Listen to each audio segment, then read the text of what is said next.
Hello नमस्कार जय हिंद साथियों, आप सभी लोगों का एक बार फिर से स्वागत है आपके अपने total learning class 12th YouTube channel पे। तो जैसा कि हम लोग विद्युत धारा चैप्टर 3 में हम लोग मौजूद थे, तो आज हम लोग विद्युत धारा का तीसरा क्लास करने वाले हैं, है ना। पिछले क्लास में हमने किरचॉफ का परिचय दिया था, ठीक है।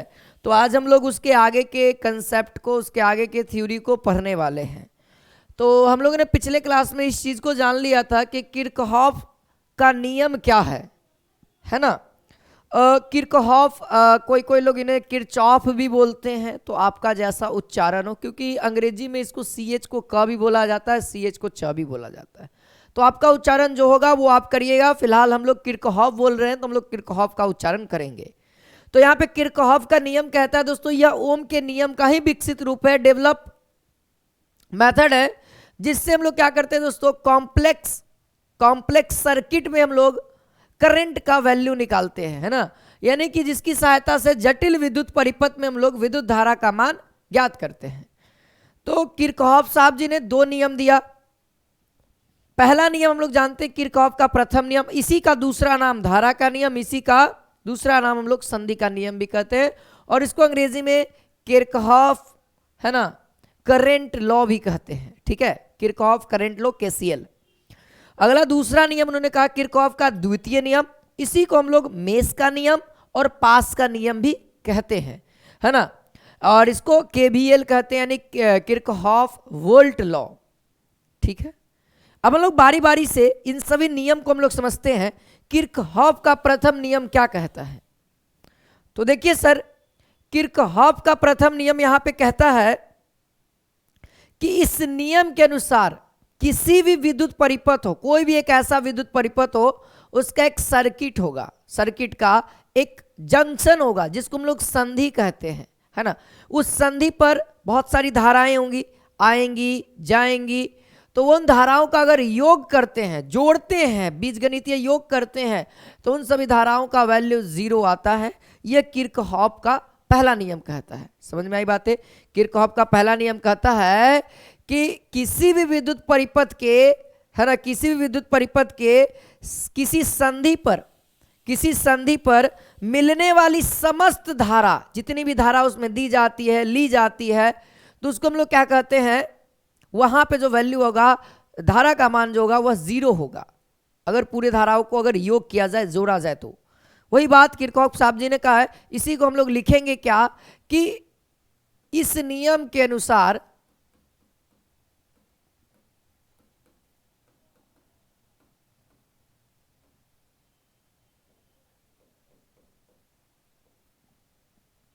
किसी विद्युत परिपथ में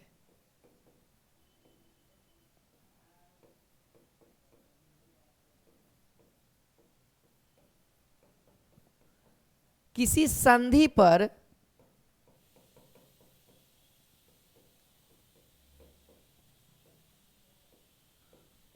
मिलने वाली समस्त धाराओं का, ठीक है, मिलने वाली समस्त, अभी बताते हैं कि संधि क्या है, ठीक है, अभी बता देंगे।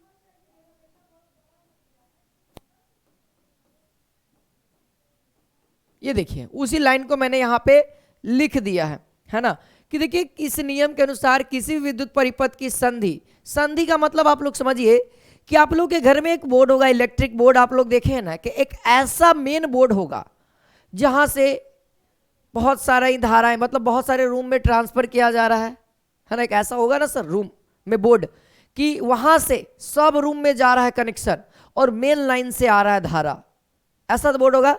जिसे देखा जाए तो ये हमारा कोई एक बोर्ड है, यहां से मेन लाइन से, ठीक है, यहां मेन लाइन से हम लोग 2 तार लाए, प्लस माइनस, है ना। अब यहां से क्या होगा, इस वाले रूम में जाएगा भाई, है ना, प्लस माइनस जाएगा।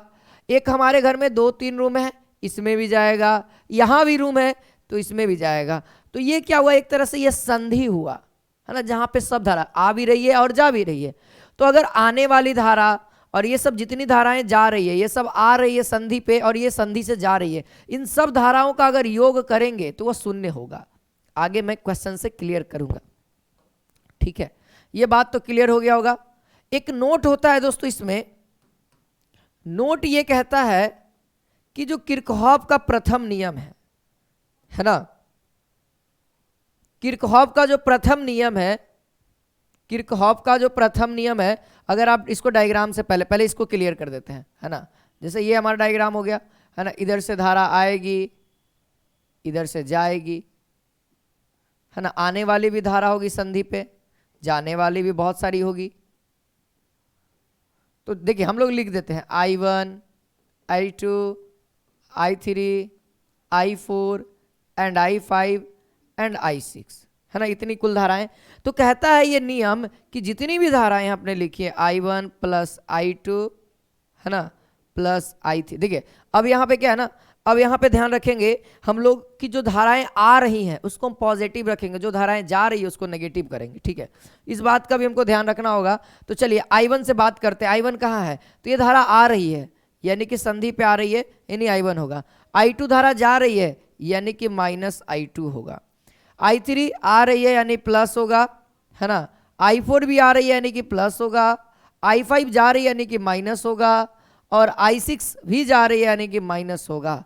और ये सब जो कैलकुलेट करेंगे या फाइनली वैल्यू 0 देगा। यानी इस लाइन से हम लोग कह सकते हैं, इस लाइन का यूज करिए तो देखिए प्लस वाले को एक साइड कर दीजिए, माइनस वाले को ऊपर टिक कर दिए ताकि वो भी प्लस में हो जाए। देखिए I1 ये उसको उस साइड भेज दीजिए, प्लस I3, ठीक है, प्लस I4, बाकी जितना ऋणात्मक वाला है सबको उधर भेज दो, I2 plus I5 plus I6। तो इस लाइन से आपको क्या मिल रहा है, ये जितनी भी प्लस वाली धाराएं हैं, है ना, देखिए I1 I3 I4, देखिए कलर चेंज करते हैं, देखिए I1 I3 और यहां पे देखिए I4। I4 किधर है भाई, यहां देखो, ये तीनों धाराएं जो है वह आने वाली धारा है, संधि पे आ रही है। तो यहां से हम लोग क्या लिख सकते हैं, यहां पे लिखेंगे क्या, आने वाली धारा, आने वाली धारा। और ये इक्वल है सर, तो इक्वल लगा दो।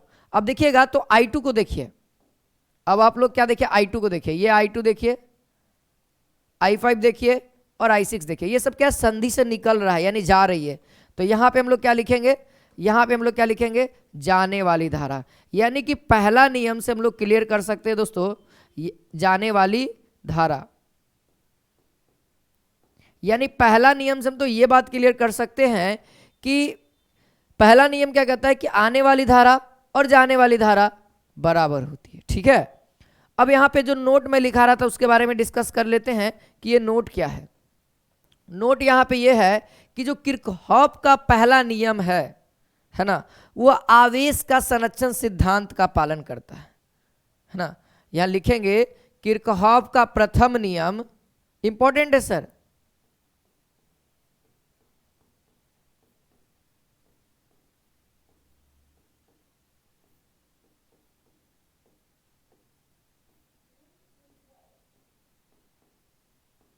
आवेश के संरक्षण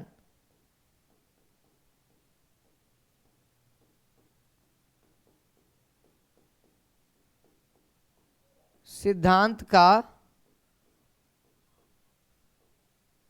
पालन करता है, ठीक है। क्लियर बात है, ये है सर पहला नियम। तो ये जो नियम है इस पे आधारित मैंने एक प्रश्न लिया है जिससे आपको ज़्यादा अच्छे से समझ में आए।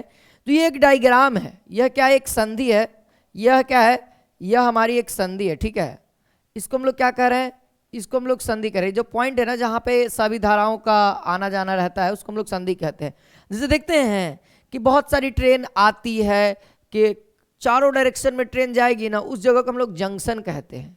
देखिएगा आप, जहाँ से ट्रेन पूरब में भी जाए, पश्चिम में भी जाए, उत्तर में भी जाए, दक्षिण में भी जाए, तो उस जगह को जहाँ से ट्रेन चारों दिशाओं में जाएगी उस जगह को हम लोग क्या कहते हैं, जंक्शन कहते हैं। जैसे आ जाइए पटना जंक्शन की बात करें तो पटना जंक्शन से 3-4 डायरेक्शन में ट्रेन जाती है तो उसको हम लोग क्या कहते हैं, जंक्शन कहते हैं। ट्रेन आती है जाती है बहुत जगह से डायरेक्शन में, तो इसीलिए हम लोग उसको क्या कहेंगे, हिंदी में संधि कहते हैं, अंग्रेजी में इसको जंक्शन कहते हैं। तो पटना क्या हो गया, पटना जंक्शन कहला गया। स्टेशन, स्टेशन का मतलब क्या हो गया, जहां ट्रेन आएगी जाएगी, बस यही काम है। ना ही ट्रेन मुड़ सकती है, और उसमें डायरेक्शन सेम होगा, एक ही डायरेक्शन होगा, बस ज्यादा नहीं। जहां पे बहुत सारे प्लेटफॉर्म होगी, डायरेक्शन मिलेगा, वहां पे ऑलरेडी जंक्शन हो जाएगा। वही बात यहां पे भी कही जा रही है। तो देखिए यहां पे आने वाली धारा और जाने वाली धारा बराबर होती है। तो बताइए आने वाली धारा कौन कौन सी है भाई, पहले आने वाली धारा की बात करते हैं। आने वाली धारा, ये आने वाली धारा, और कोई तो आने वाली धारा मेरे ख्याल से नहीं दिख रही है। आप लोगों को दिख रहा है तो कमेंट में बताते चलिए, ठीक है। इसके अलावा तो नहीं दिख रहा है। तो आने वाली धारा हो गई कितना भाई, 7 एम्पियर प्लस 3 एम्पियर, है ना, इक्वल्स टू जाने वाली धारा कौन कौन सी है सर। तो अब जाने वाली धारा को हम रेक्टेंगल बनाते हैं। ये देखिए रेक्टेंगल, ये भी देख लीजिए, और ये भी हमारा हो गया। तो ये कितना कितना हो गया, यहां ध्यान दीजिए, I plus 2 ampere plus 6 ampere, ये सब जाने वाली धारा है ना। अगर हम लोग एक साइड करेंगे, इस साइड लाएंगे तो माइनस लगाएंगे और इस साइड 0 हो जाएगा। तो उसका हमको नहीं करना, हमको I का वैल्यू चाहिए, यानी धारा का वैल्यू चाहिए। देखिए साफ साफ लिखा हुआ है, तो आसानी से हम लोग निकाल सकते हैं। 7 3 10, है ना, 10 एम्पियर बराबर इधर कितना होगा, 6 2 8। यानी अगर आपसे बात की जाए कि I का वैल्यू कितना हो गया, इसको इस साइड लाओ, 2 एम्पियर वैल्यू आ जाएगी। बोलो 2 एम्पियर आसानी से निकल गया ना, आसानी से निकल गया ना। तो ये हमारा करेक्ट हो गया, ठीक है। अब हम बात करेंगे सर दूसरे नियम की ओर, कि किरचॉफ का जो दूसरा नियम है वह क्या कहता है। तो दूसरा नियम कहता है कि किसी बंद विद्युत परिपथ में, देखिए कोई एक बंद सर्किट है, कोई क्या है, एक बंद सर्किट है, और उसमें क्या है, अलग अलग भाग हैं, ठीक है। इसको डायग्राम से ऐसे समझ में आएगा, पहले मैं डेफिनेशन बोलता हूं, उससे क्लियर करते हैं, फिर इसको डायग्राम से समझेंगे। से कहने का मतलब है किसी बंद विद्युत परिपथ में प्रत्येक भाग में प्रवाहित होने वाली धारा, अगर आप किसी भी चालक होता है, अगर एक दूसरे से कनेक्टेड है तो सब जगह जाएगा धारा। तो वही कह रहा है प्रत्येक भाग में प्रवाहित होने वाली धारा उस भाग में लगे प्रतिरोध के गुणनफल का बीजगणितीय योग के उस परिपथ में लगे विद्युत वाहक बल के बराबर होता है। पहले एक बार डेफिनेशन लिखते हैं, फिर उसके बाद आगे बढ़ते हैं, है ना। लिखेंगे कि किसी बंद विद्युत परिपथ में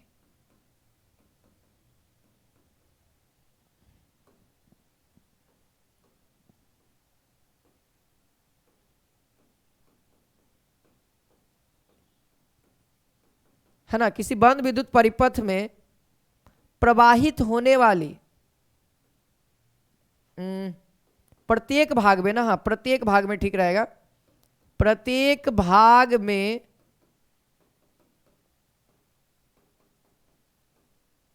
प्रवाहित होने वाली धारा तथा तथा तथा उसके प्रतिरोध। भैया धारा जब दीजिएगा किसी चालक में तो उसमें जरूर प्रतिरोध लगाना ही पड़ेगा, क्योंकि धारा को कन्वर्ट कौन करेगा, नहीं तो सर्किट खराब हो जाएगा। ध्यान दीजिए, तथा उसके प्रतिरोध के, उसके प्रतिरोध के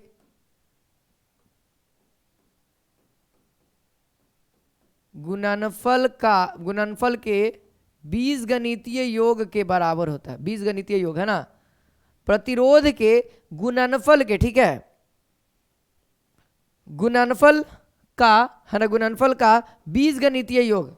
ध्यान दीजिए, बीजगणितीय योग, गुणनफल का बीजगणितीय योग, बीजगणितीय योग उस परिपथ में लगे, उस परिपथ, ये जो परिपथ की बात करें उसी परिपथ में लगे विद्युत वाहक बल के बराबर होता है। विद्युत वाहक उस परिपथ में लगे विद्युत वाहक बल के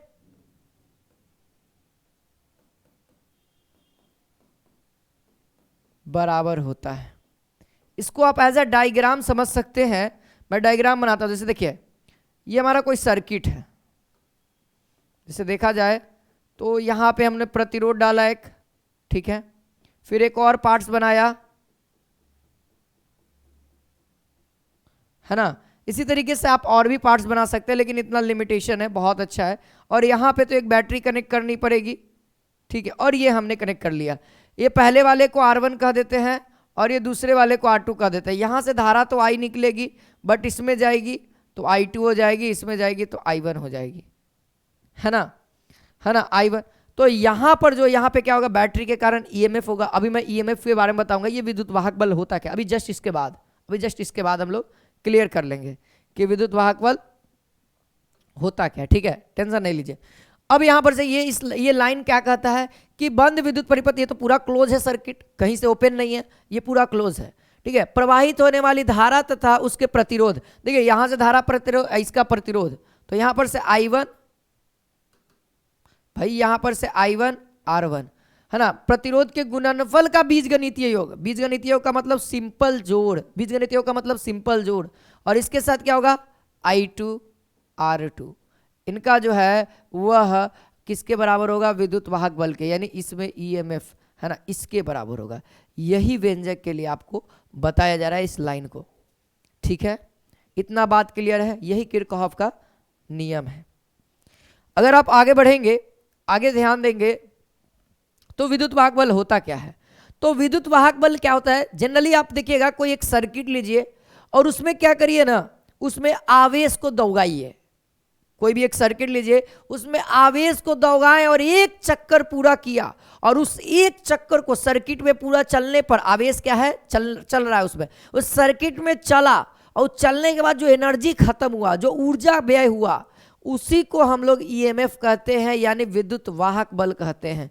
तो इसका सिंपल सा डेफिनेशन लिखेंगे कि एकांक धनावेश को, एकांक आवेश को, एकांक धनावेश या आवेश, एकांक आवेश को किसी विद्युत परिपथ में, किसी विद्युत परिपथ में, है ना,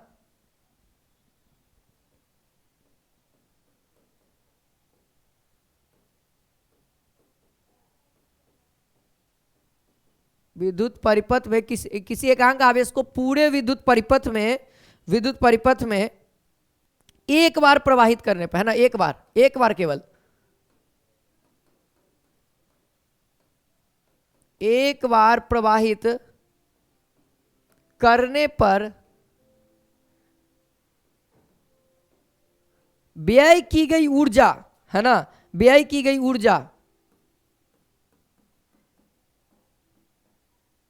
व्यय की गई ऊर्जा, है ना, व्यय की गई ऊर्जा दोस्तों क्या कहलाती है, उस परिपथ का विद्युत वाहक बल कहलाती है। उस सेल का ऊर्जा को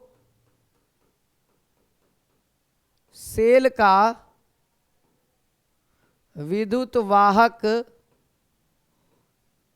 बल कहा जाता है। ये लाइन आप लोग को क्लियर होगा, और इसे हम लोग E या EMF द्वारा सूचित करते हैं। यही लाइन लिखेंगे, इसे E, है ना, ये E लिखा हुआ है, ठीक है, ये हमारा E है, या फिर EMF से सूचित करते हैं।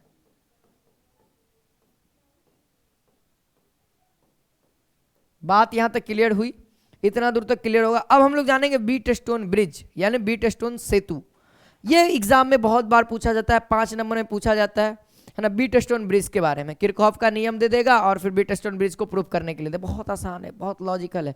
केवल मैं बताऊं जितना भी प्रूफ है, अगर आपको डायग्राम याद है ना तो सारी चीजें आपको क्लियर होगी। अभी तक से मैंने जितने भी प्रूफ बताए हैं वह केवल डायग्राम पे डिपेंड कर रहा है। अगर डायग्राम जिसको याद होगा वो हर एक प्रूफ को कर सकता है।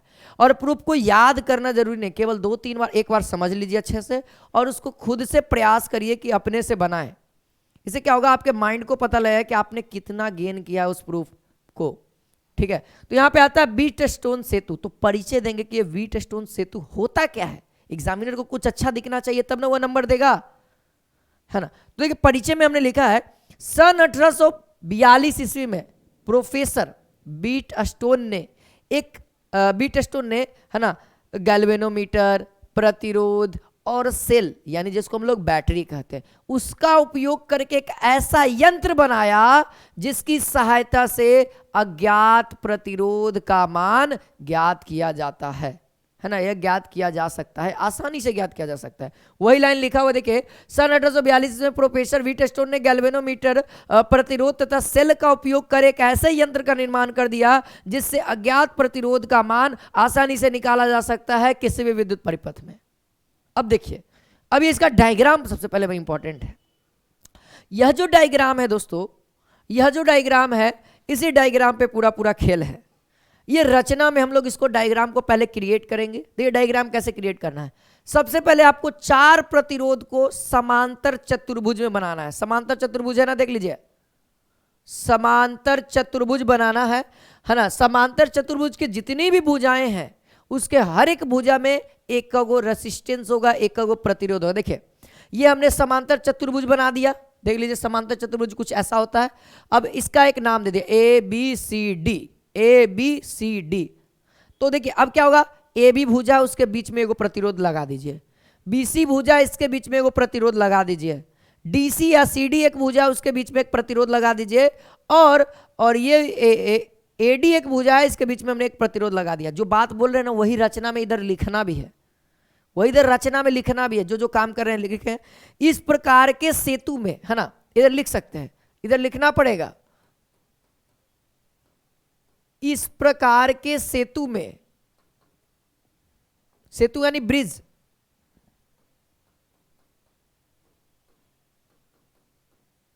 ए B C D, A B C D समांतर चतुर्भुज, है ना, समांतर चतुर्भुज खींचे हैं, है ना, ए बी सी डी समांतर चतुर्भुज।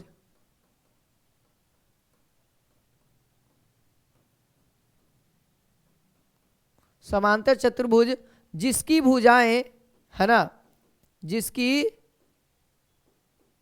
जिसकी भुजाएं A B, B C, C D तथा ए डी है, जहां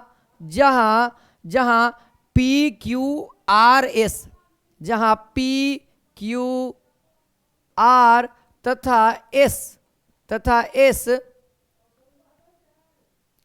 4 प्रतिरोध लगे हैं, 4 प्रतिरोध लगे हैं। ये काम हमने सिंपली लिख दिया, ठीक है। अब इसमें एक बात और है, इसमें एक और बात आप डायग्राम में देख रहे हैं। अब लिखा हुआ है कि बी डी, है ना, इसके विकर्ण, ये इसका क्या डायगोनल है ना, ये इसका डायगोनल है ना, तो लिखेंगे कि इस चतुर्भुज के विकर्ण में, विकर्ण कौन सा, बीडी में एक गैल्वेनोमीटर लगा दिया। गैल्वेनोमीटर का काम क्या है, धारा को मापना, ठीक है। आगे देखेंगे तो इसके विकर्ण लिखेंगे यहां पे कि इसके विकर्ण, इसके विकर्ण कौन सा विकर्ण है भाई, बीडी, है ना। बीडी में क्या है, एक गैल्वेनोमीटर लगा हुआ है,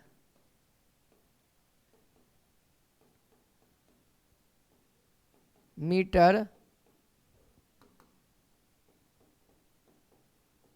लगा दिया जाता है, ठीक है। गैल्वेनोमीटर लगा दिए। अब क्या काम है सर, अब काम है कि भैया फाइनली अब इसको लाइन देना है ना, बैटरी से जोड़ेंगे ना, करंट देंगे ना इसमें, हाँ, तो लिखेंगे फाइनली, अब लिखेंगे लगा दिया जाता है ना। अब इसमें लिखेंगे कि एवं इसका सिरा ए और सी को बैटरी से कनेक्ट कर दिया जाता है ना, सिरा ए को संपर्क बैटरी से कर दिया जाता है। तो लिखेंगे ए तथा, लिखेंगे यहां पे सिरा ए तथा, है ना, सिरा ए तथा सी को, ए तथा सी का संपर्क, ए तथा सी का संपर्क सेल से करा दिया जाता है।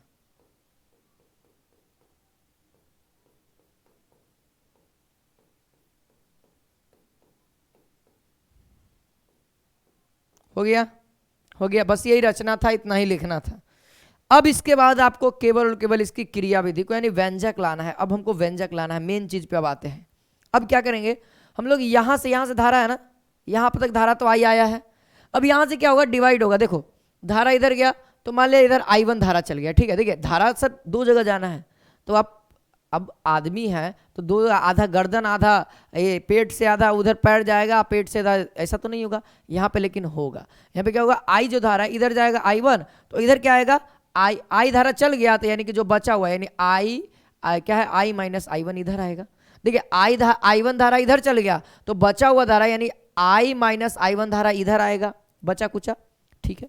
ये आगे बढ़ेगा, ये भी आगे बढ़ेगा, सर धारा दोनों आगे बढ़े। ये जाएगा तो फिर यहाँ पे आके इस पॉइंट पे आके कहेगा अब किधर जाना है, तो कहेगा कि भैया इधर गैल्वेनोमीटर में जाना है तो IG हो जाएगा। गैल्वेनोमीटर कैपिटल जी है तो इसको IG धारा कहेंगे। और इधर जाने के लिए क्या आएगा, तो I1 धारा है, I1 में से IG धारा घटा दो और इधर बाकी धारा इधर चल गया। देखो इधर आया, इस पॉइंट पे I1 धारा चलेगा, इधर कहा कि IG आ गया। अब इधर जाएगा तो भाई बचा कुचा इन्हें जाएगा, तो IG धारा इधर चल गया, तो I1 में से IG घटा दीजिए, जो बचा कुचा धारा इधर आ गया। अब ये इधर डायरेक्ट माइनस में चला गया। लेकिन अब इधर बात करें तो इधर आए, ये धारा भी आ रहा है, ये धारा भी आ रहा है, तो भैया इसमें कौन सा धारा आएगा, तो ये धारा भी आ रहा है, इंक्लूड होकर आगे बढ़ेगा ये धारा, यानी कि I minus I1 plus IG, I minus I1, और ये धारा भी इंक्लूड होगा इधर भी डायरेक्शन में IG। बस ये आपको लिख देना है इतना। अब काम क्या करना है, अब क्या करेंगे, लूप ABDA में, क्या करेंगे, लूप ABDA में चलेंगे। तो यहां पे हमको लिखना पड़ेगा लूप ABDA में, हाँ इसको लिखिएगा आप लोग। इसको लिखने के बाद क्या होगा, किरचॉफ का दूसरा नियम लगाना। किरचॉफ का दूसरा नियम क्या कहता है ना, प्रतिरोध और धारा का गुणनफल, जितना भी सीरीज है उसको प्रतिरोध धारा का गुणनफल प्लस प्रतिरोध धारा का गुणनफल प्लस EMF के बराबर होता है ना। तो यहां पे लिखेंगे किरचॉफ का दूसरा नियम, किरचॉफ का द्वितीय नियम से, किरचॉफ का द्वितीय नियम से क्या हो जाएगा, किरचॉफ का द्वितीय नियम से क्या हो जाएगा मेरे भाई, ध्यान देना, किरचॉफ का द्वितीय नियम से, तो यहां पे आएंगे। चलिए धारा, देखो धारा जिस डायरेक्शन में जा रहा है, अगर जिस डायरेक्शन में जाना है उसी डायरेक्शन में अगर आप चल रहे हो तो बहुत अच्छा है, प्लस रहेगा। अगर उसके जैसे आप चल रहे हैं ऐसे और उधर से आदमी आ रहा है तो माइनस लगा देना। तो देखो इधर से चल रहे हैं, हाँ तो इधर क्या P और I1, ये धारा है ये प्रतिरोध है, तो I इंटू P। तो यहाँ लिखेंगे क्या, यहाँ पे लिखेंगे I1 इंटू P, बोलो ठीक है। आगे प्लस होगा। अब दूसरा धारा में देखेंगे, इसमें आएंगे, यहां तक पहुंच गए, तो यहां तक देखिए हम कहां जाना है, ABDA में, यानी इधर आना है। तो इधर भी सही डायरेक्शन है, हम लोग इधर ही जा रहे हैं, धारा भी इधर ही जा रहा है, हम लोग इधर ही जा रहे हैं, नीचे की ओर जा रहे हैं, धारा भी नीचे की जा रहा है। तो G इंटू IG क्या करेंगे, अगला स्टेप क्या है, IG इंटू G, फिर प्लस होगा, फिर प्लस होगा। अब इधर जा रहे हैं, देखिए इधर जा रहे हैं, हमको इधर जाना है लेकिन धारा आ रहा है इधर, तो माइनस हो जाएगा। हमको जाना है इधर लेकिन धारा आ रहा है नीचे, हमको जा रहे हैं ऊपर, धारा आ रहा है नीचे, इन दोनों का गुणनफल और ये माइनस कर देगा। तो ये प्लस अब हटेगा यहाँ से, है ना, ये क्या हो जाएगा माइनस, और क्या होगा I माइनस I1 इंटू क्या था, R था, और इक्वल्स टू क्या हो जाएगा, यहाँ पे क्या हो जाएगा, EMF होगा, क्योंकि यहाँ पे EMF 0 होगा, यहाँ पे EMF क्या हो जाएगा, 0 हो जाएगा। लेट इक्वेशन 1, एकदम शानदार जबरदस्त। अगला लूप करेंगे, यहाँ पे लिखेंगे लूप, ठीक है। यहाँ पे देखिए EMF 0 हो जाएगा, यहाँ पे EMF क्या हो जाएगा, 0 हो जाएगा, ठीक है। तो यहां तक तो क्लियर हो गया। आगे देखिए, अब लूप BCDB में, फिर से लूप BCDB में हमको ऐसे ही चलना है, लूप BCD में, ठीक है। देखिए जिधर जिधर चल रहा है उधर उधर नहीं चल रहा है, जहां अपोजिट डायरेक्शन में आने लगा धारा तो उधर ही हो जाएगा। क्या लिखेंगे, लूप BCDB में। तो BCD में फिर लिखेंगे किरचॉफ के दूसरे नियम से, किरचॉफ का द्वितीय नियम से लिखना पड़ेगा।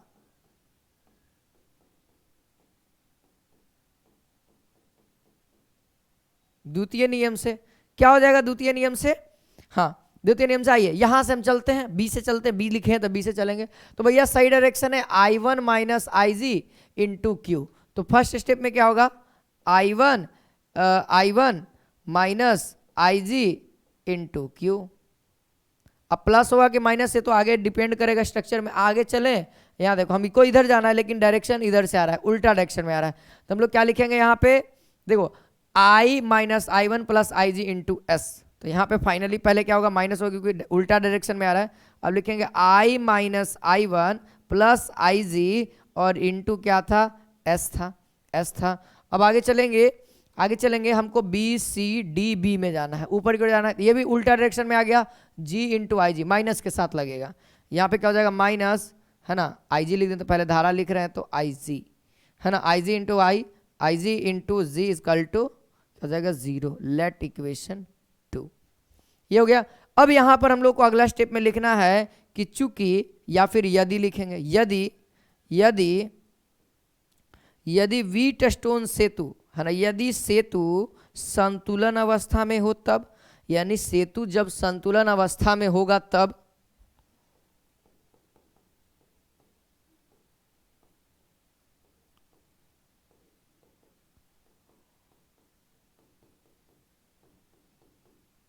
तब भैया अब बात करेंगे सेतु जब संतुलन अवस्था में होगा तो भैया यहाँ पे Ig का वैल्यू यानी गैल्वेनोमीटर पे धारा का मान 0 हो जाएगा।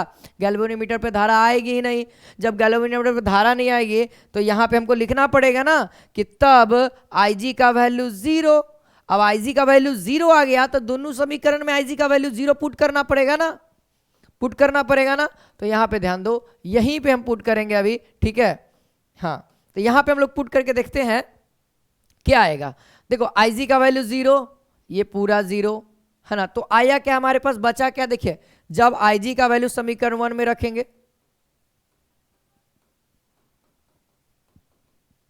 समीकरण 1 में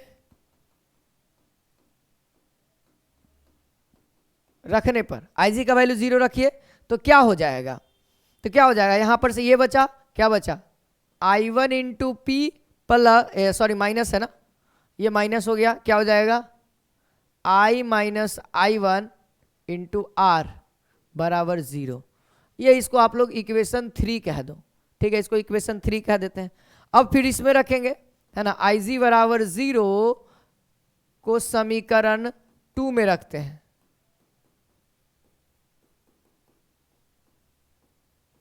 टू में रखने पर समीकरण 2 में रख दीजिए। समीकरण 2 में रखिएगा तो देखिए ये भी वैल्यू 0 हो गई, पूरी पूरी 0। तो अगर I1 में से 0 घटेगा तो I1 बचेगा, और ये भी वैल्यू 0 और ये पूरी वैल्यू 0, ठीक है। जहां जहां हम केवल अंडरलाइन करें वो वैल्यू 0 हो जाएगा, यानी यहाँ ये 0 तो क्या बचेगा? I1 और इसके साथ गुना में है तो Q। यहाँ देखिए क्या हो जाएगा? माइनस माइनस ये क्या हो जाएगा? I ब्रैकेट में लीजिएगा I माइनस I1, क्योंकि ये वैल्यू तो 0, तो 0 कुछ भी जोड़ो कोई फायदा नहीं है, और यहाँ S है, ये पूरी वैल्यू 0, तो 0 घटाइएगा तो कोई असर नहीं पड़ने वाला, यहाँ पे 0। Let equation 4। अब देखिएगा फाइनल वैल्यू आ रही है आपकी। अब तो अब ये समीकरण 3 अब लिखेंगे, यहाँ पे जो जनरल काम करना है, समीकरण, है ना, 3 डिवाइड बाई समीकरण 4, है ना। समीकरण 3 को 4 से डिवाइड करने पर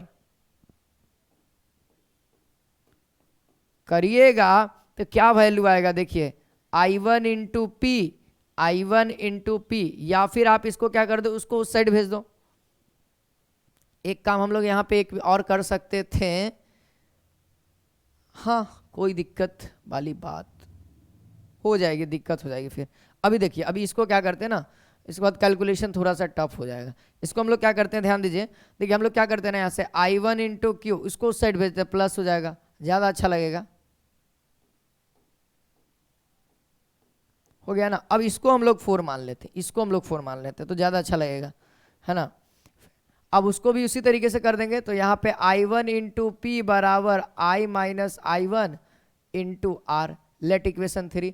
अब जो काम होगा ना वो ये यहाँ पे अच्छा लगेगा, समीकरण 3 डिवाइड समीकरण 4 कर देंगे,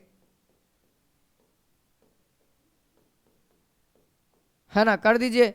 तो डिवाइड करिएगा तो देखिए यहाँ पर से क्या आएगा, I1 इंटू पी बटा में I1 into Q equals to I minus I1 into R बटे में I minus I1 into S, है ना। देखिए ये वाली वैल्यू इससे कट जाएगी, ये वैल्यू इससे कट जाएगी, तो फाइनल जो वैल्यू आएगा उसको हम लोग क्या कहेंगे, P by Q equals to R by S. यही हमारा व्हीटस्टोन सेतु का संतुलन अवस्था में है। और इसी को कहते हैं, आपके एग्जाम में क्या करेगा कि 3 वैल्यू देगा, 3 वैल्यू देगा आपको, ठीक है। चाहे P Q R का दे दे, आपसे S पूछेगा, या फिर आपको R S Q दे दे तब आपसे P निकालना पूछेगा। तो आप यहां पर से क्रॉस मल्टीप्लाई कर सकते हैं, PS into Q into R, ये भी कर सकते। अब जो वैल्यू चाहिए वो वैल्यू निकाल लेंगे। ये कौन सा आएगा, तो व्हीटस्टोन सेतु के प्रूवमेंट से ये आया कैसे, इसी को हम लोग प्रूफ किए हैं। व्यंजक याद करना बहुत आसान है, उसको प्रूफ करना थोड़ा सा कठिन है, थोड़ा सा, ज़्यादा नहीं, थोड़ा सा। इसको आराम से उम्मीद है कि आप लोग समझे होंगे। तो आप लोग को मैं बता दूं कि हमारा जो ये सारा PDF है वो हमारे टोटल लर्निंग ऐप पे आप लोग को प्रोवाइड करवाया जाएगा, ठीक है। अब दोस्तों आप सभी को प्रत्येक क्लास का नोट्स, ठीक है, क्लास नोट्स आप लोगों को यहाँ पे ध्यान रखिएगा, अगर क्लास का नोट्स लेना है तो आप लोग टोटल लर्निंग ऐप को डाउनलोड कर लीजिए। टोटल लर्निंग ऐप है मोबाइल ऐप, आप प्ले स्टोर पे जाकर के इसको डाउनलोड करिए, ठीक है, डाउनलोड कर लीजिए और वहां पे आपको मिल जाएगा फ्री क्लासेस। जब एप्लीकेशन डाउनलोड कर लीजिएगा, रजिस्टर कर लीजिएगा, तो फ्री कोर्स का एक ऑप्शन होगा, उसमें जाइएगा तो उसमें आपको लिखा हुआ होगा क्लास 12th, है ना। तो आपको क्लास 12th में जाना है, उसके अंदर आपको जिस सब्जेक्ट का, जैसे फिजिक्स का देखना है तो फिजिक्स में जाइएगा और वहाँ पे पहला चैप्टर का नोट्स चाहिए या वीडियोस भी चाहिए तो वहीं पे आपको सीरीज वाइज वीडियो नोट्स सब चीज़ मिल जाएगा। वहाँ से भी आप देख पाओगे वीडियो को, नोट्स को पढ़ पाओगे। तो डाउनलोड कर लीजिएगा, नोट्स आपको वहाँ पे बहुत ही बेहतरीन ढंग से मिल जाएगा। और बाकी हम लोग मिलते हैं नेक्स्ट क्लास में। आज के लिए इतना ही। जय हिंद, जय भारत, वंदे मातरम।